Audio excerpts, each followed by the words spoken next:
HOA rules! Ma'am, this is an emergency. I don't care, you're unsightly! HOA rules don't override emergency declaration. I thought the snow and black ice were the biggest problems that night, until an HOA badge tried to outrank emergency responders.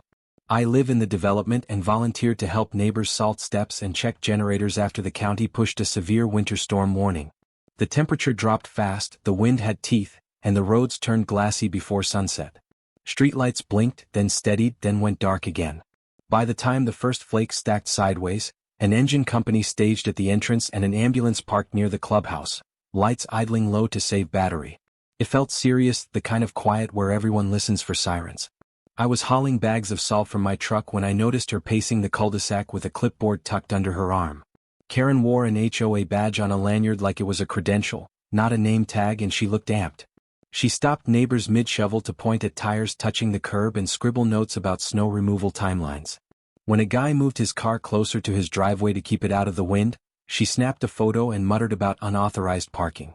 A gust blew loose snow across the road and the ambulance repositioned a few feet for traction.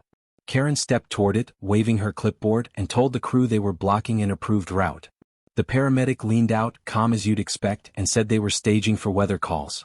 She nodded like she heard him, then asked for unit numbers anyway. That was the first shift. The responders stopped humoring and started watching her.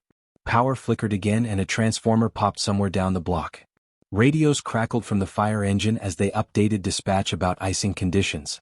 Karen kept moving, now lecturing a couple loading kids into a car about fines if they didn't clear sidewalks within the hour. I watched the captain glance at his watch, then at the road, measuring risk. He said, polite but firm, that emergency directives controlled access tonight. She replied that HOA policy still applied during storms. Snow came harder, visibility shrinking. A plow tried to turn in and had to stop because Karen was standing where the blade needed to swing. The driver hit the horn once, then waited. That pause mattered. Seconds add up on ice. The captain radioed something short and clipped. I didn't know the code, but the tone changed. Karen seemed pleased with herself, like attention proved authority. She raised her voice so more people could hear, promising citations for vehicles left out and bills for damaged turf. Phones came out. Neighbors stopped shoveling to watch.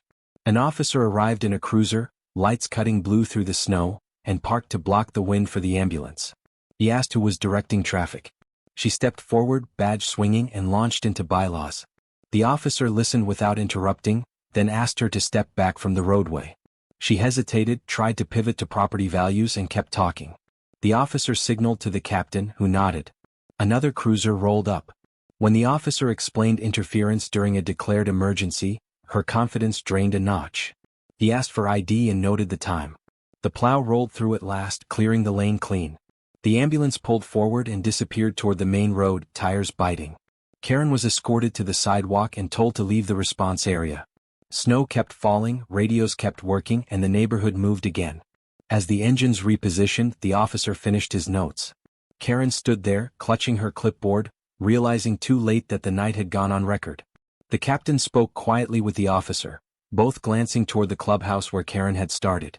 I caught the look that said follow-up was coming.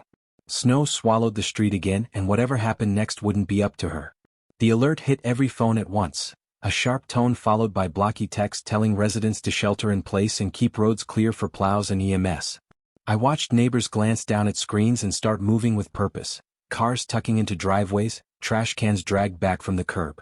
The fire engine's lights dimmed as the crew repositioned near the entrance, and the ambulance rolled a few yards to line up with the cleared lane. The mood shifted from chatter to compliance in under a minute. Karen read the alert too. She scoffed, waved the phone like it backed her up, and said it didn't cancel HOA policies. A fire department liaison stepped over from the engine, boots crunching on ice, and spoke in a steady voice meant for storms. He told her emergency directives override private rules without exception, especially during a declared event. He pointed down the road where the plow would come through and asked her to clear the lane. She nodded, tight smile fixed, and said she understood.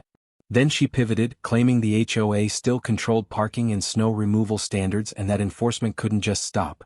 The liaison didn't argue. He repeated the instruction, slower this time, and added that any obstruction would be documented. That was the line. Radios chirped, and a note went into the log while he waited for her to move. Instead, Karen stepped closer to the curb and started gesturing at a sedan with hazard lights on, telling the driver to pull forward for compliance. The driver hesitated, looking between her and the engine. The liaison raised a hand, palm out, and directed the driver to stay put. Power flickered again and somewhere a branch snapped under ice. A plow's amber lights appeared at the far end, growing brighter as it crept toward us.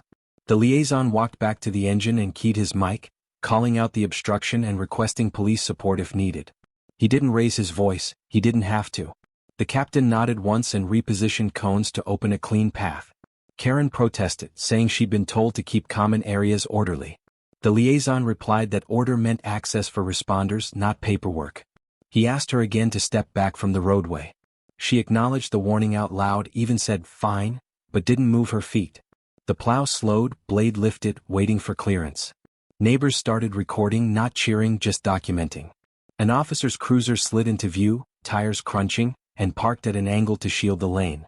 The officer approached Karen and the liaison together, asked who was directing traffic, and listened to both for about 10 seconds. The officer sided with the alert and the liaison immediately, stating the city order controlled movement. He told Karen to stand down and leave the roadway. She tried to add a qualifier about storms not voiding bylaws. The officer cut in politely, saying the discussion was over for tonight. When Karen didn't step away, the officer asked for her ID and radioed the time. The plow rolled through at last, clearing the lane in a clean sweep, and the ambulance eased forward behind it. The engine repositioned, cones shifting again. Karen stood on the sidewalk now, clipboard lowered, still insisting she was right. The officer finished his note and warned her that continued interference would escalate. The liaison thanked him and turned back to the crew. Snow kept coming, steady and heavy, and the neighborhood settled into the rhythm of response. Karen watched the vehicles move off, jaw set, clearly not done, and I could tell this wasn't the last boundary she'd test tonight. The officer glanced back at her clipboard, then at the radio, and I sensed the next call would decide whether she stayed a witness or became a problem. I watched Karen pivot from the curb toward the driveways, heels crunching on ice as she flagged down anyone moving a car. A neighbor eased his pickup backward to avoid a sagging maple, and Karen stepped into the lane, waving her clipboard like a stop sign. She told him the HOA required vehicles to remain in assigned spots, storm or not, and demanded he put it back. He hesitated, engine idling, eyes flicking toward the fire engine down the block. The officer who'd warned her was now 20 yards away, coordinating with Public Works. Karen took that distance as permission. She confronted a couple loading kids into a minivan, saying temporary parking violated snow removal standards. The mom pointed at a cracking limb overhead. Karen countered that emergency exceptions didn't apply without board approval. Phones came up again, quiet but steady. Public Works rolled in with a plow and a salt truck, amber lights washing the houses. The plow slowed when Karen drifted into its path, insisting crews follow the HOA's designated routes to protect landscaping. The operator lifted the blade and radioed in, asking for guidance. That pause mattered. The line of cleared asphalt stopped growing. A foreman stepped out, boots planted wide, and told her municipal routes were set by emergency management. Karen argued the HOA map was posted and binding. He shook his head, climbed back in and called the supervisor. The salt truck idled, spinner silent, while snow kept stacking. Residents started self-organizing, some pulling cars deeper into driveways, others blocking for neighbors with hazards on. Karen tried to stop a sedan from tucking under a carport, claiming fines would follow. The driver rolled past anyway, slow and careful.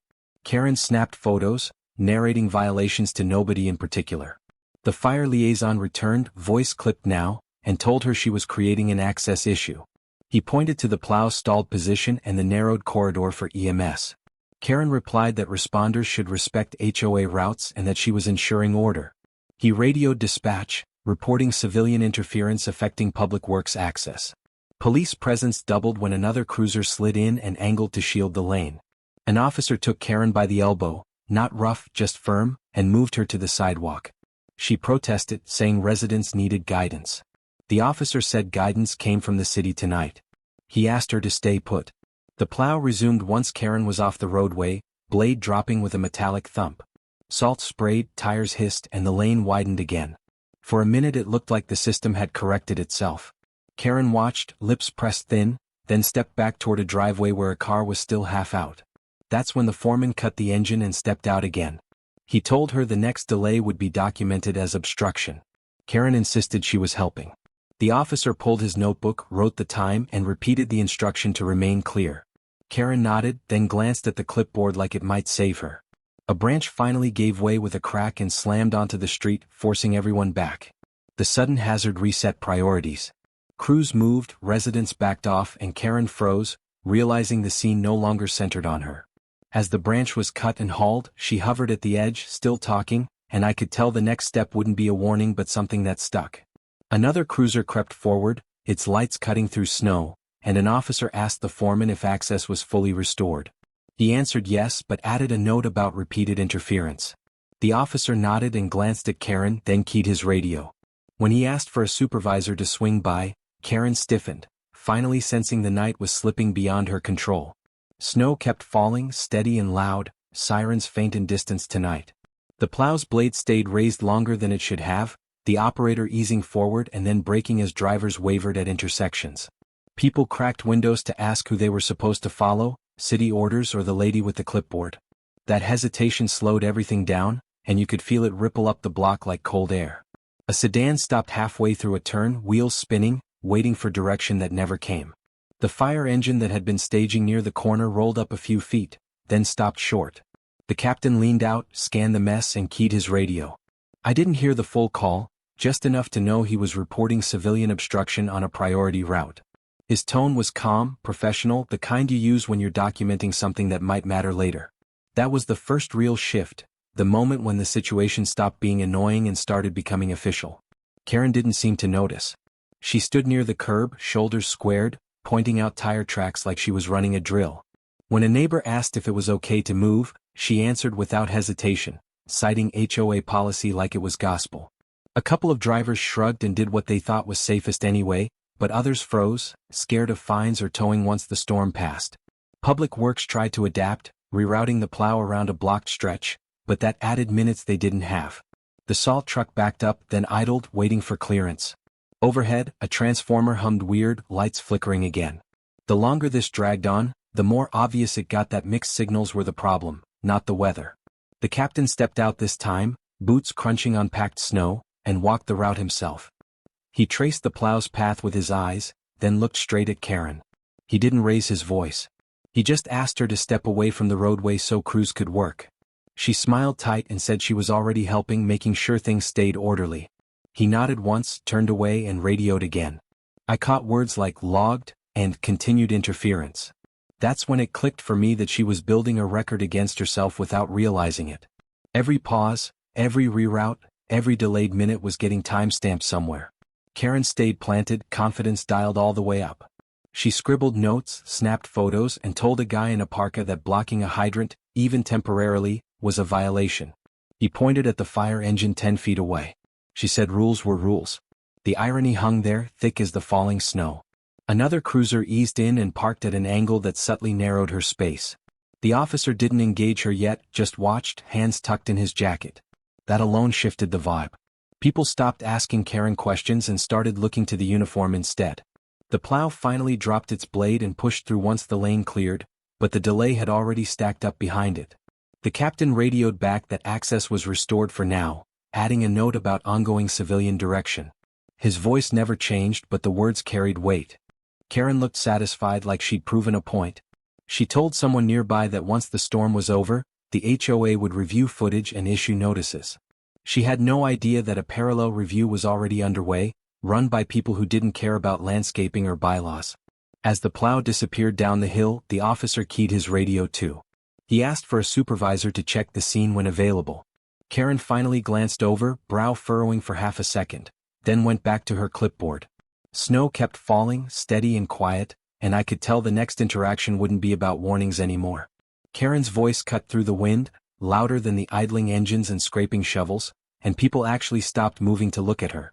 She announced that any car parked outside designated spots during the storm would be cited for unauthorized snow parking, like she was reading from a script she'd rehearsed. A couple neighbors stared back in disbelief, boots planted in slush, while she pointed at bumpers and license plates as if the weather had politely agreed to wait its turn. She pivoted toward a cluster of townhomes and added that storm-related damage to curbs, grass, or signage would be billed directly to residents. The claim landed hard and I saw shoulders tense all around. One guy laughed nervously, thinking it had to be a joke, but Karen didn't smile. She doubled down, saying the HOA couldn't absorb costs just because people panicked. That was the moment phones started coming out, screens glowing under porch lights as folks began recording. A neighbor across the way asked if she was serious, and Karen responded by stepping closer, repeating that policies didn't pause for bad weather. The fire captain, still near his engine, glanced over and caught the exchange. He didn't interrupt yet, but he shifted position so he could see both her and the blocked roadway. That small move changed the balance. Suddenly she wasn't the only authority figure in the frame. Karen raised her voice again, warning that fines would be issued retroactively once conditions improved. She waved a stack of notices like proof she meant business. The officer by the cruiser took a few steps forward, not confrontational, just closer, and keyed his mic quietly. I couldn't hear what he said, but the posture said escalation without drama. More neighbors drifted in, drawn by the noise and the flashing lights. A couple responders from Public Works paused their work, watching to see how this played out. Karen seemed energized by the audience, explaining how billing worked and how appeals were handled, as if she were hosting a seminar instead of standing in a freezing street during an emergency. The fire captain finally spoke up, telling everyone to keep routes clear and ignore non-emergency instructions. His voice was steady, cutting through the chatter. Karen snapped back that she was preventing chaos, insisting her actions were protecting property values. The captain didn't argue. He just nodded to the officer, who stepped fully into the open space between Karen and the crowd. Phones tilted to capture that shift. Karen noticed the cameras and squared her shoulders, repeating her warning one more time for the record. The officer asked her to lower her voice and step aside so crews could finish clearing. She refused, saying she had a duty to document violations. That refusal hung there, undeniable, and you could feel the temperature drop another notch. A second cruiser pulled up slowly, tires crunching, and parked behind the first. That arrival changed everything. Conversation stopped. Karen glanced back, then forward again, trying to maintain control. The officer explained that emergency directives overrode HOA enforcement during declared storms. She talked over him, claiming residents expected consistency. The fire captain radioed something short and clipped, then turned his attention back to operations, signaling his crew to continue. Karen stepped into the roadway again, gesturing at a plow operator to wait. The officer raised a hand and told her to stay put. She didn't. The crowd murmured and more phones went up, catching the moment from different angles. The second officer approached, calm but firm, and asked Karen for identification. She hesitated, then started explaining her role instead of handing it over. The first officer repeated the request. Snow kept falling, steady and relentless, as the situation narrowed down to that exchange. Karen finally reached for her badge, still talking about fines and billing. The officers listened without reacting, writing something down. The captain looked over once more, then back to his crew. It was clear now that this wasn't about parking anymore, and as Karen kept speaking, she didn't seem to realize how fast the ground was shifting under her feet. An emergency management truck rolled up with amber lights cutting through the snow, and a supervisor stepped out wearing a reflective jacket that made everyone pause. He pointed at the roadway and told Karen to step back to the sidewalk so plows and engines could move. His voice wasn't loud, just final, the kind you hear during drills. She replied immediately, saying she was preventing damage and keeping order. The supervisor didn't debate. He repeated the instruction and motioned for the lane to clear. Two officers arrived within minutes, parking to box the area and create space. One spoke to the fire captain while the other approached Karen from the side, asking her to stay put and lower her voice. She kept talking, insisting the HOA had authority to manage traffic patterns during storms. The officer said interference with storm response was a safety issue and asked again for compliance. Nearby, a plow eased forward a few feet, then stopped, waiting for the call. The supervisor radioed dispatch and logged the obstruction, then redirected residents to move along. That shifted the scene fast. Neighbors stopped engaging Karen and listened to the officials instead. Karen tried to reclaim attention, telling anyone recording that fines would stand. The second officer asked her to step out of the roadway. She refused, citing property values and consistency. Emergency management requested police support formally, and you could hear the acknowledgement crackle back. The officers changed posture, more squared, hands visible but closer. One explained that orders were in effect under the storm declaration and that non-compliance could lead to removal. Karen shook her head and pointed at snow-covered lawns, arguing costs would hit the association. The fire captain cut in briefly, telling her to move now. A tow operator staged nearby was waved off, and the plow crew resumed once a corridor opened. The supervisor placed cones, narrowing the space Karen had been standing in. That physical change mattered. She was no longer centered, she was in the way.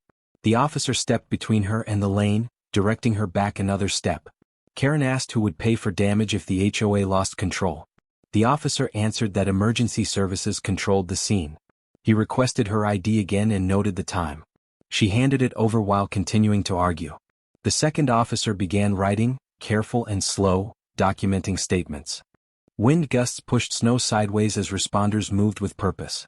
The supervisor coordinated routes and radios chirped with updates.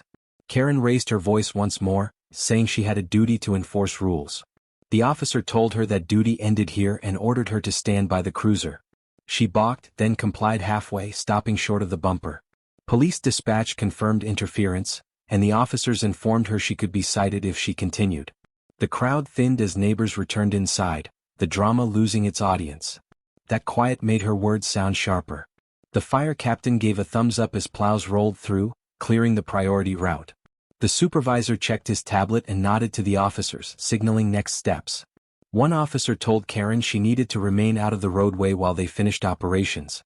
She asked if she was being detained. He said not yet, but the warning was clear. Snow kept falling as the last plow passed, and the officers stayed close, watching her closely, setting up whatever came next. An emergency manager walked over with a clipboard of his own and spoke quietly to the officers, pointing toward the command truck. They nodded, and one officer asked Karen to wait there while coordination finished. She protested again about authority, but the supervisor interrupted, stating the decision stood. A fresh radio call mentioned another stalled vehicle up the hill, and the officers exchanged a look that suggested they weren't done yet. I watched the scene change when two more cruisers slid in behind the plow line, lights reflecting off the ice. The officers didn't rush. They checked in with the fire captain first, then walked over to the public works supervisor. Radio stayed low, voices clipped. Whatever argument had been happening was over, replaced by coordination. Cones moved, lanes reopened, and the priority route became obvious. Karen kept talking to anyone near her, but nobody was answering back anymore.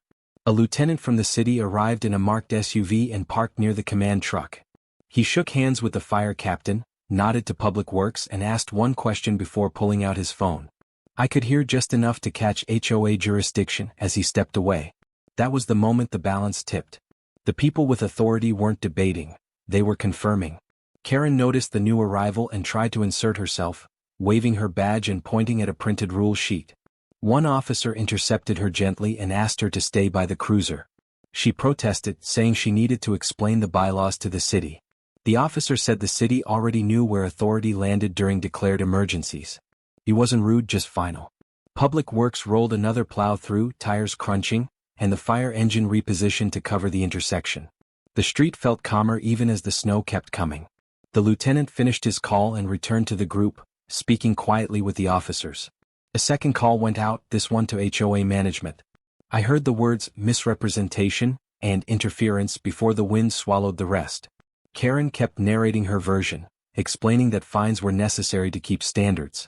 She didn't seem to realize that nobody was taking notes except the police. An officer asked for her contact information again, verifying spelling and address. He wrote slowly, confirming details. The fire captain checked his watch and told Public Works they were back on schedule. Another neighbor drove through without stopping, guided by cones and hand signals. That movement mattered. Life resumed without her approval. Karen tried a new angle, saying the HOA would bill the city for damage. The lieutenant replied that claims could be filed later and that right now the roadway belonged to emergency operations. He said it once, then turned away. That dismissal hit harder than any lecture. Phones that had been recording lowered as the show ended. City dispatch crackled with updates about additional calls, and the officers split tasks. One stayed with Karen while another coordinated traffic. The supervisor from emergency management logged times and locations on a tablet, confirming entries. The paper trail was no longer hypothetical. Karen continued explaining how storms didn't suspend covenants, her voice steady but misplaced. A call came through to the command truck, and the lieutenant nodded, signaling agreement. He told the officers the HOA had been contacted and instructed to stand down immediately. Karen reacted, saying there must be a mistake. The officer nearest her said the instruction came from the city and was effective now. Public Works cleared the last blocked segment, and the fire engine rolled forward, lights dimming as access opened. The officers asked Karen to remain where she was while they finished documenting. She asked if she was being charged. The answer was careful. Not at this moment, but the incident would be reviewed. Snowfall eased into a fine mist, and the street looked normal again, almost peaceful. The power shift was complete, even if she hadn't accepted it. The lieutenant walked back to his vehicle, leaving the officers to close out. Karen stood by the cruiser, still holding her papers, talking as if persuasion might rewind the last 10 minutes. One officer keyed his radio and asked for guidance on next steps, and the pause before the reply stretched just long enough to promise that this wasn't over. I stood a few steps back as one of the officers approached her, posture relaxed, hands visible, voice even. He explained that during a declared winter emergency the city assumes temporary control of roads, access, and traffic, and that interfering with response vehicles can trigger obstruction statutes. He didn't threaten her. He laid out the rules like a checklist. The wind cut through and flakes stuck to his hat while he spoke. She flipped open her binder and pointed to highlighted sections, saying the covenants required clear lanes and resident compliance. She spoke faster, like speed might equal authority, and expected the words to land. The officer listened, nodded once, and asked for the document. When she hesitated, he clarified that HOA policies don't supersede emergency powers. That was the first crack in her confidence. Another officer stepped closer, not crowding, just closing the triangle. He asked where she'd been directing cars and whether she'd blocked plows. She said she was maintaining order. He wrote that down.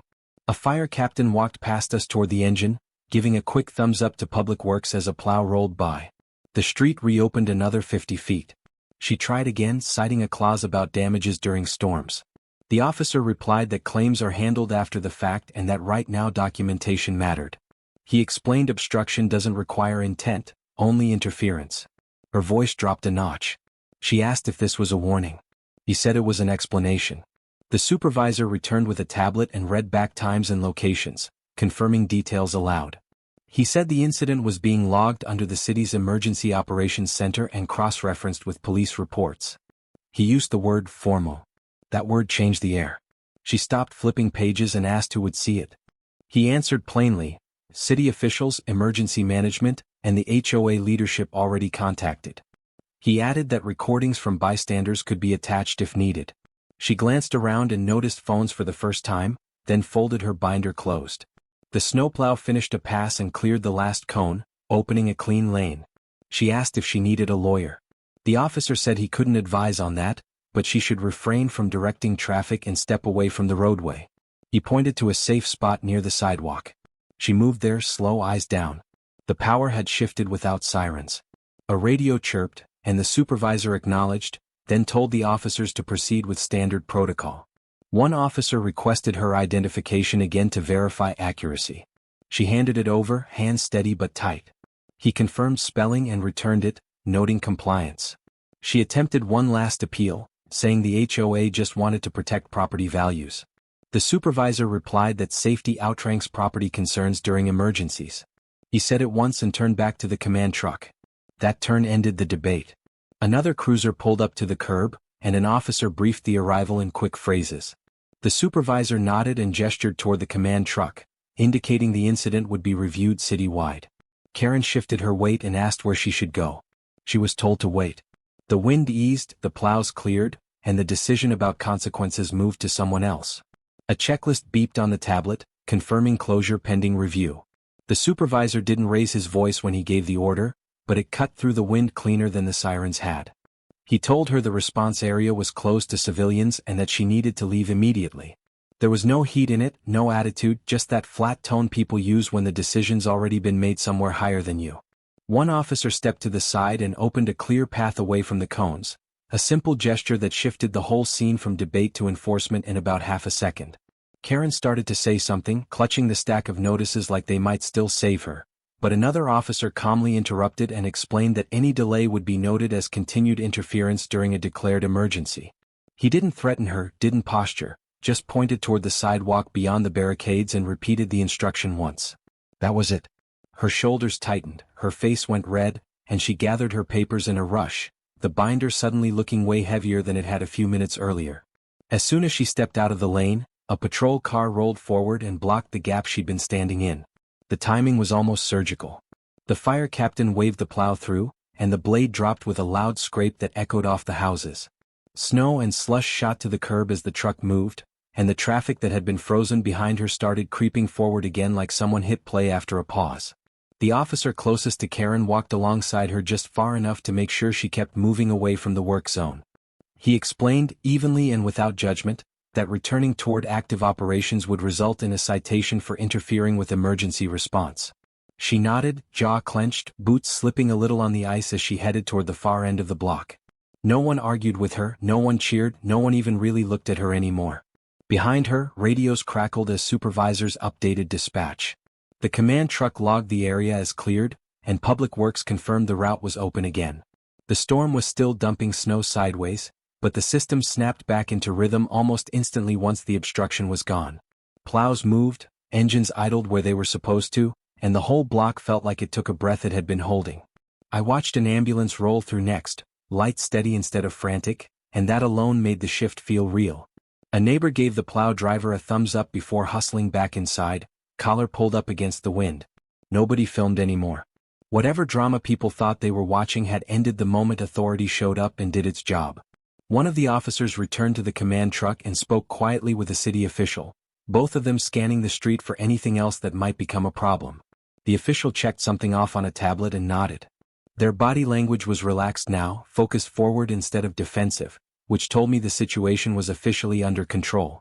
Down the block, Karen reached her car and stopped, clearly unsure what her next move was supposed to be. A cruiser stayed parked between her and the response area, engine humming, lights low but unmistakably present. No one needed to explain the boundary again. It was obvious where she was allowed to be and where she wasn't. Snow kept coming down, thick and relentless, but the street stayed open. Crews finished their passes, responders moved freely, and the night shifted back to what it should have been all along: people working to keep others safe. Whatever consequences Karen was about to face wouldn't slow anything down anymore. The emergency response rolled forward clean and uninterrupted, and she was officially out of the picture. The cleanup didn't take long once the street was back under city control, but the paper trail started almost immediately. By the next morning, emails were already bouncing around the HOA listserv, clipped and formal, asking for statements from anyone who'd been present during the storm response. I knew because one of my neighbors forwarded me the request, the subject line flagged as, "Incident Review, Emergency Interference." The tone wasn't angry, just stiff, like the association suddenly realized it had wandered into territory it didn't want to explain to anyone outside its bubble. A few days later, the management company sent out a notice confirming they were conducting an internal review in coordination with city emergency services. That alone said a lot. When an HOA drags in outside agencies by name, it's usually because someone crossed a line that can't be hand-waved away. The memo made it clear the board had received official documentation from police and fire, including timestamps and radio logs. No spin, no narrative, just a list of facts that didn't leave much room for interpretation. Karen stayed quiet during that stretch, which was unusual enough to get people talking. She didn't send reminders, didn't post warnings, didn't patrol the sidewalks like she usually did. When the next board meeting agenda dropped, her name was still listed, but her usual enforcement report slot was gone. Instead, there was a new item labeled Governance Compliance Discussion, scheduled for closed session. That was the moment most of us realized this wasn't just about optics anymore. The follow-up email came a week later, short and carefully worded. It explained that, effective immediately, all enforcement authority would be centralized through the management company pending review of board conduct during the storm. Karen wasn't named directly, but everyone knew who it applied to.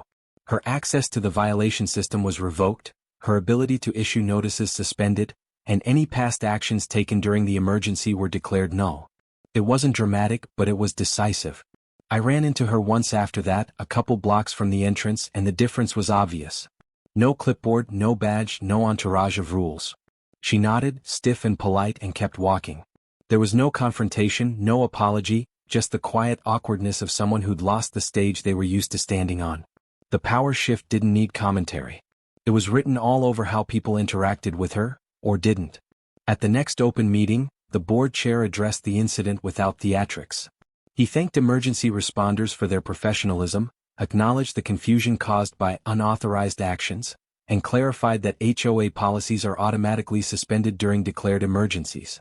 The statement ended with a reminder that compliance with municipal and state directives isn't optional. Nobody clapped. Nobody argued. It felt less like a scolding and more like a boundary being welded into place. What stuck with me wasn't the discipline itself, but how fast everything normalized once the right authority took over. Streets got cleared, neighbors helped neighbors, and the HOA faded back into what it was supposed to be, background noise. The whole episode left a clean lesson without anyone having to spell it out. Clipboards don't outrank sirens, and they never will. When emergencies hit, real rules kick in whether someone likes it or not. Alright, now I want to hear from you. Do you think she was completely out of the line here? Or do you believe authorities sometimes goes too far? Drop your take in comments, I read every single one.